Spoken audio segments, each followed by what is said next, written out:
Rebecca Mbaya. Hi, Tobias. How are you doing this afternoon in South I'm all right. Africa? I'm all right. I'm a bit under the weather, but I'm fine. And you, how Okay, are you? okay. I'm good. I'm good. Another sunny day here in Denmark, so that's always good. Okay, Hmm. so I'm wondering, could you tell our audience a bit about what you're working on and your background? Yes, there's a lot to say about it, right? And I always try to be concise in the way I introduce myself.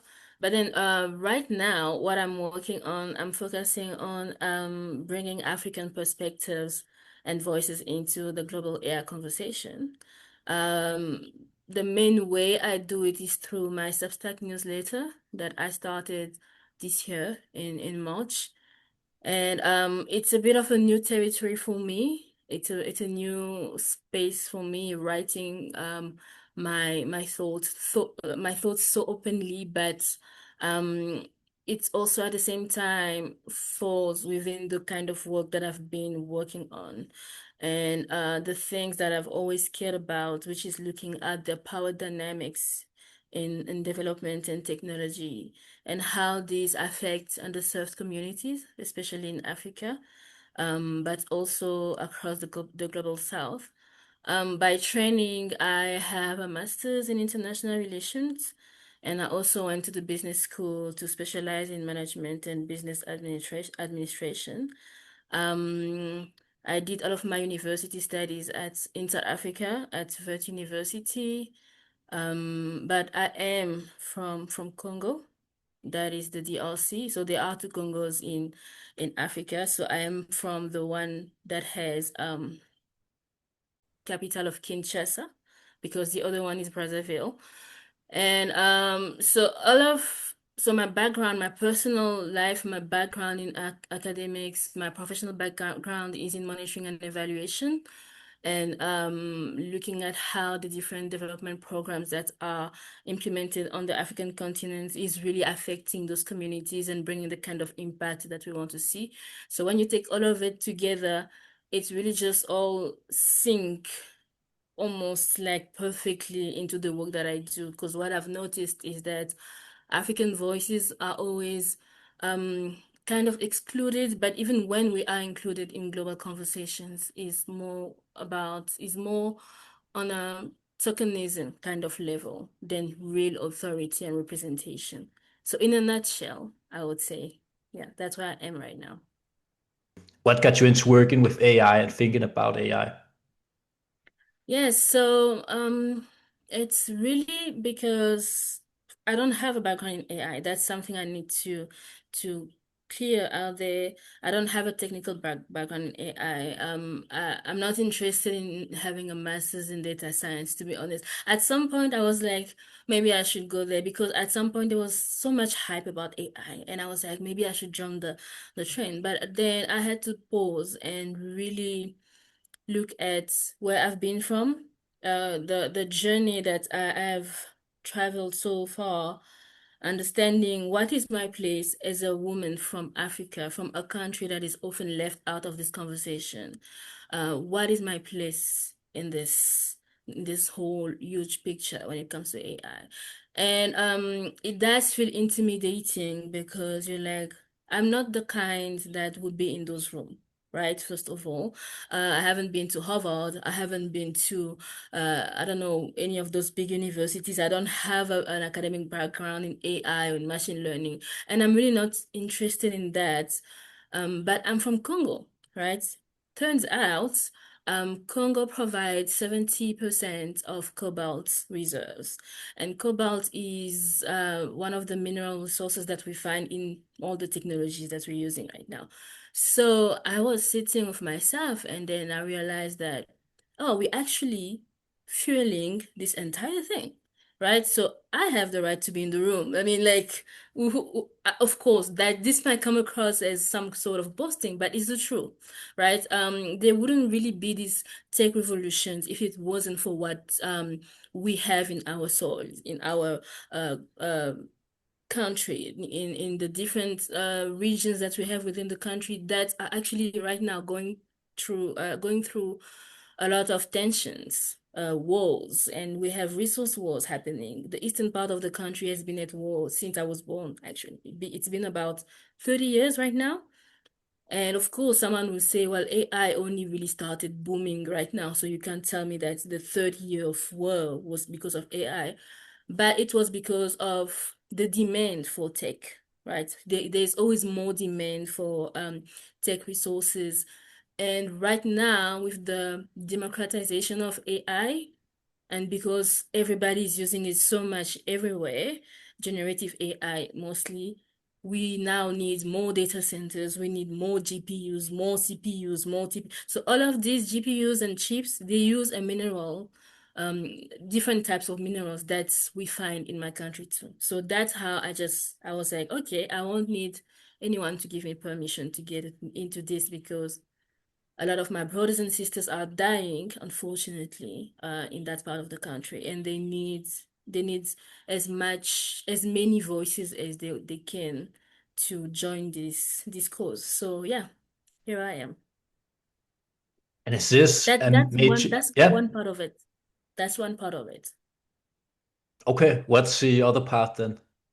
I think the other part, like I said, is the fact that not just about Congo, but also the African continent, the voices are just not represented enough in those rooms. It's kind of frustrating because when you hear a big, huge conference about AI, you will hardly find an African name on the list. It's almost never there. And then I'm like, but there are so many of us that are talented in this field, that are doing great things in this field. So why are we not in these rooms? So that's another part of it, another facet of the reason why I'm so much into these AI conversations. And why do you think that you are left out of the conversation? Oh wow, that's a Yes, really this good is a question. difficult question. Yeah. Sorry for putting you on the spot. I think it's because I mean we will need to look at our history, right? We can't really look forward if we don't know where we're coming from, right?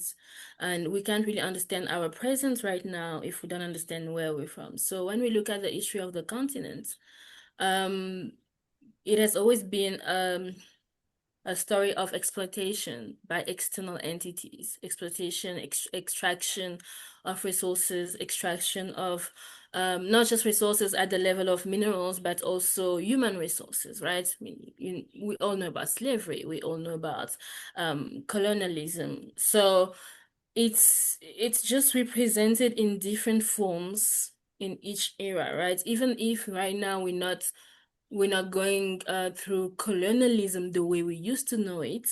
Right now, it's just a different form of it that's happening, right? So it's this pattern that keeps repeating itself, and the pattern started from generations way before us, where they got left out of the different industrial revolutions. So on the first industrial revolutions, Africa never really participated in it, although we gave our resources were taken away from us, the people were taken away from us. Second industrial revolution is the same thing. The third one is what we kind of stepped into the room because in the third industrial revolutions, most African countries started getting their independences.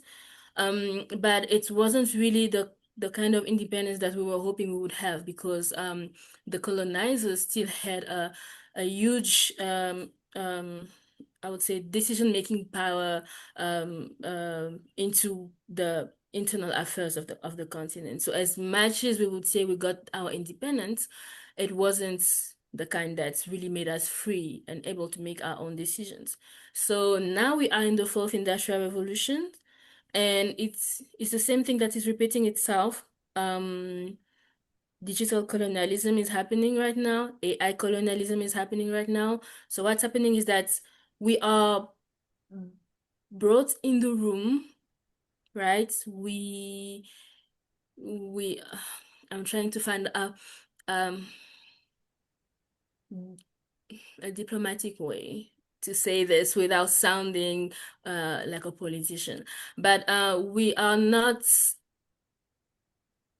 being represented in the room with the authority that we bring, right? We are given space and we are given like a box where we fit in, right? And we are told this is only how far you can go. After this, you don't have a say. And that is because we don't own the infrastructures, right? We don't own the data centers. We don't own whatever digital infrastructure that is needed in this fourth industrial revolution. So we are told that, okay, because of diversity and equity and inclusion, come in. But I mean, that's only because we're inviting you to our table, right? I mean, you can go and do make your own table, but we know that we don't have the resources to make our own tables, unfortunately. And I can't just blame external actors because our government also have a role to play. It hasn't always been black and white. We have a responsibility that's I would say our governments are really not taking up to this point, most of African governments, right? But I think it's the responsibility is shared across many actors, including the populations too. Um, so when you tie all of this together, you would see that these are kind of the reasons that keep pushing us out of the room, that keep excluding us out of the conversation. We just not really working. There's no coordinated efforts that can help us stay in the room in a way that matters. So yeah. So now we are talking about Africa, which is a huge landmass. Do you think there are like regional differences regarding this issue? Like, are there some countries which are more ahead in fostering a sovereign AI sector, or are there many like differences between countries to be aware of in general in Africa, or is it like roughly the same problem all over?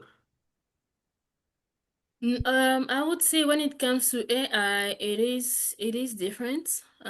Fortunately or unfortunately, at this point, I really don't know. But I'm glad that it's not the same everywhere. You would know that we have 54 countries in the continent, so that's kind of a lot. But the way I look at how we are approaching AI is per regions, right? So we have the Eastern region, there's the Northern region, Central Africa, West Africa, and then Southern Africa.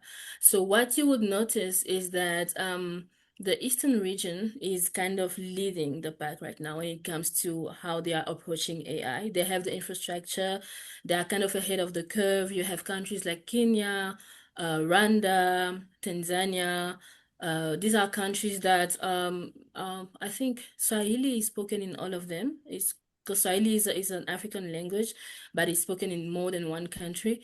So they kind of constitute this block where they're already kind of ahead of the curve when it comes to AI. They have the infrastructures. They kind of the internet penetration is also quite high. I can't remember the percentage right now, but it's quite high in those places.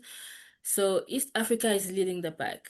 And then you have Northern Africa, where you have Morocco and Egypt, which are also really leading the pack here. They have hubs and research centers that really focus on AI. They are quite ahead in terms of R&D. And then you have Southern Africa, of course, where you have South Africa leading the pack over here, and really there are a few data centers here too, if I'm not mistaken. So in terms of infrastructure, they're already doing good, I would say. And then you have West Africa, in which you have Nigeria and Senegal, if I'm not mistaken, and Ghana that are also leading the pack and doing some great innovations and AI development. The list, but I would say the last, but not the least, is Central Africa, and that is where Congo, my country, is in. Nothing much is happening in that space. There are efforts, but not at the same level than the rest of the regions. And I would say the issue here is because the infrastructure at even the basic ones are at a very low level, right? We're still struggling with access to electricity, power at outages, water outages, and it's so our focus is not really on AI. The priority when we have our priority list, AI is really not at the top right now. So you have this rank. So in terms of rank, I would say East Africa, North Africa, South Africa, Southern Africa, West Africa, and then Central Africa. But also, I'm sure you would have noticed this also maybe globally. There is the issue of language, right? In Africa, you have English-speaking countries, French-speaking countries, and then Lusophones. Um, the English-speaking countries are always ahead when it comes to tech advancements, and even in AI right now, they are really ahead of the rest. And then you have Francophone, French-speaking countries that are following. So there are those dynamics that kind of define how we are approaching AI, right? Language, location, and yeah, I would say in that term. Yeah, but I need to also mention the fact that because of our history and because of the fact that most countries on the continent were colonized, we kind of share the same values when it comes to how we approach AI. So there's this consensus, I would say, that where we want to see AI embrace our values. Right? There's a principle that we call here that is Ubuntu. Ubuntu means I am because we are, right? It's kind of uh, takes the focus away from the individualistic Western centric kind of model when it comes to AI. It's always about me, I. But then Ubuntu teaches us that the only reason there can be an I is because there's a we. So it's community centered. And I think that's what I've seen when it comes to AI and how the African continent is approaching it. The African Union, which is the governing body of the continent, has elaborated AI strategy. And even in that strategy, when you read it, you will see that there's a strong sense of pushing the agenda towards we are only going to approach AI as um, something that serves the community and not the other way around, right? So yeah, in a nutshell, I would say there are similarities, but there are also differences. Um, yeah. Are there many people living in Africa who share your concerns and your beliefs about Western influence of AI on Africa, or is this something that is like not talked a lot about? I would say they are. Um, they it's a tricky question, Tobias. I They know. are. They are because I've been doing these interviews for my newsletter where I've been talking to African change makers, I would say, in the field of AI, tech, and data. So what you see is that these concerns are being raised. I mean, almost it's kind of a theme across all the interviews that I've done so far, 27. So far I'm at number 27, yeah. So there's this theme of AI needs to be community centered, right? We need to put the African community at the center. But then again, these are people who are in the field, right? These are the people who are engaging with this technology every day at work or in their businesses. So there's kind of this layer where you have this type of people, and then you have the masses, right? The critical masses, like we call them. Those are people who really don't need your Zoom every day. This is a woman who's selling at the markets, at the local markets, her tomatoes or veggies. She doesn't really engage with AI the way I would be dealing with it on my laptop every day. So, when I was in Congo in 2022, one of the reasons that also made me a bit frustrated was how disconnected the majority of the population was with AI, right? In terms of how does that impact us? What are the kind of effects that this AI and the systems that are developing these tools that are here right now, what are the effects on those on our lives, and by our I mean their lives, right? So I'm kind of putting myself in the pike. They are not really, I wouldn't say they don't care, but it's very hard for you to care about something that looks so mundane when you don't know when where your next meal is gonna come from, right? When you don't know if you're still gonna be alive the next day because of the war that's happening in your backyard. So AI is not in many homes, unfortunately, is not really the top of the list, at the top of the list when it comes to discussions and that. So this is where I'm always mentioning and expressing this so vocally that we need to, for those who are much more closer to this technology and this reality, we need to be able to um, ring the alarm and be very vocal about this. Some sort of campaign and awareness raising. Talk about the effects of this. And it's hard because someone will tell you clearly, I don't care about AI. At this point, I need to find out where my next meal is gonna come from. And it's valid, right? But unfortunately, if we don't care enough, then we are about to go down a very dark road, right? And yeah. I would say it's sad, but at the same time, we also see that we have so much power. We can change things. It's just a matter of talking about it enough in a way that is also easily digestible for the communities. I don't know if my response is too long, but I need to say this. I tried to translate AI in my local language, artificial intelligence, which is Lingala in my local. So we have a lot of local languages, but I tried in one of them because I was thinking, how do I explain this to my grandmother who doesn't speak French? And it was hard.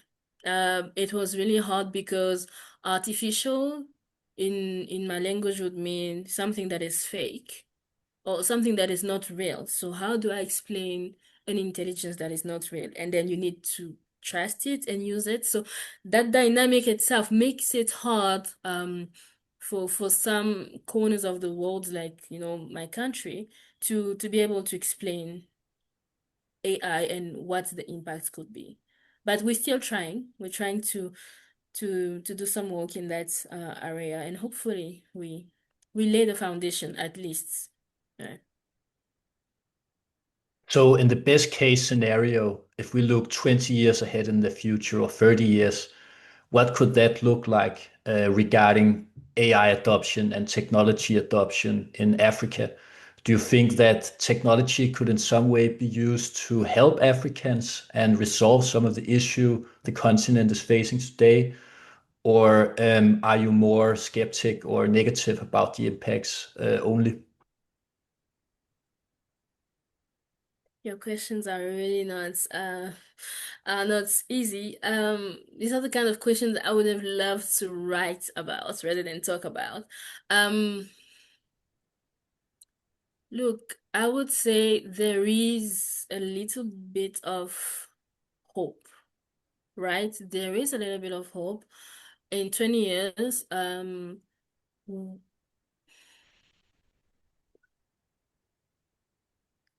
the government needs to get involved, right?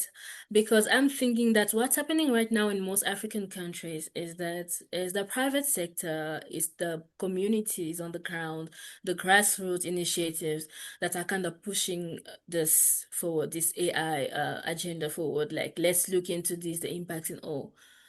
Very few countries are having a state-led kind of approach, right? Rwanda is one of them. Rwanda is doing quite a good job when it comes to how the state is involved in the AI revolution. Also Kenya, but then the rest, for the majority of the rest, is mostly just the communities on the ground.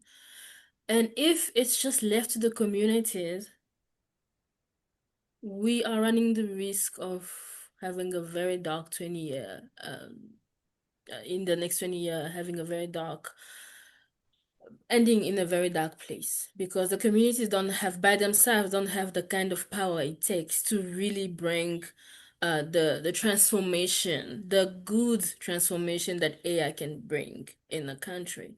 So I would say if the communities bring their weight on the table and the government also they bring their weight. They come up with the AI policies, AI strategy, not just in terms of strategy, but also implementation. Because what I've noticed is that we are very good at strategy development. We know how to have strategies on the African continent. But then when it comes to implementation, it's always a different story. There's always something that went wrong somewhere, corruption here, corruption there, and then at the end of the day, nothing really happened. So I'm seeing kind of two paths that this can take.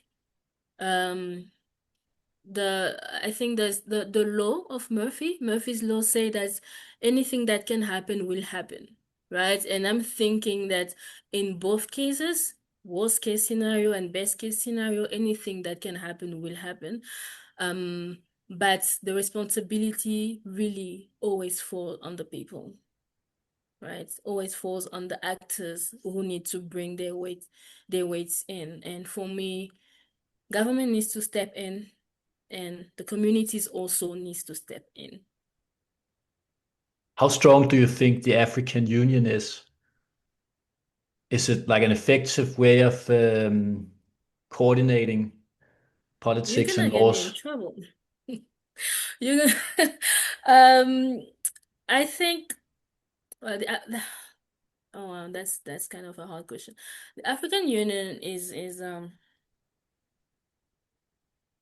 I would say there are a lot of aspirations, right? There's a vision to bring the continent to a place where we can really um, work as one block. But I think there is still a lot of room for improvement when it comes to leading each country and each block and each region within the continent to act as one and to really bring us to a level where where coordinated effort is tangible. Like we know how to coordinate our efforts. We know who is the strongest in this area and how do we pass them the ball when it comes to this. I think that's something that the African Union is still struggling to figure out how to go about it.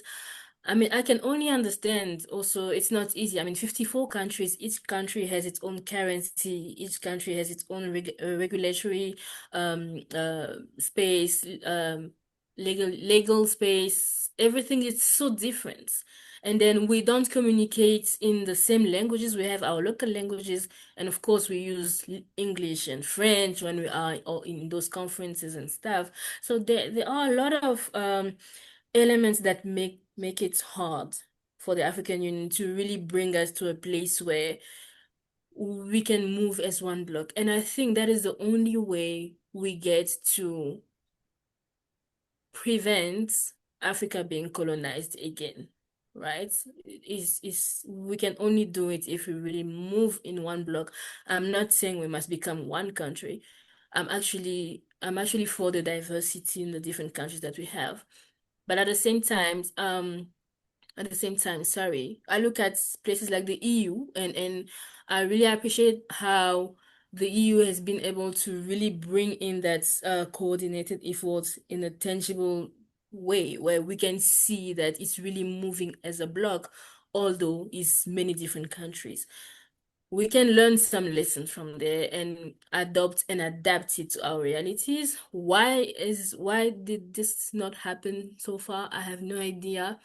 But there is a lot of room for improvement when it comes to how the AU is leading us. And that's exactly also why I was asking. I was trying to compare the coordination in Africa with the European coordination of these things. And as we've also talked about before we started recording, it's funny that there are so many similarities between Europe and Africa on this specific issue, because we are both faced with a lot of like infiltration from the big American tech giants, and both continents have to kind of adjust our politics and views about the world accordingly. So yes, crazy times we live in for sure. Okay, Yeah, I agree with Rebecca, you. I want to thank you so much for your time. It was really interesting to hear your inputs. I think it's really helpful to people to hear some insider knowledge. And yeah, really impressive work you're doing. So keep on doing it. Thank you so much, Tobias. Thank you. And I appreciate the work you're doing too. And thank you for making the space for my voice to be heard. So thank you. My pleasure. Bye.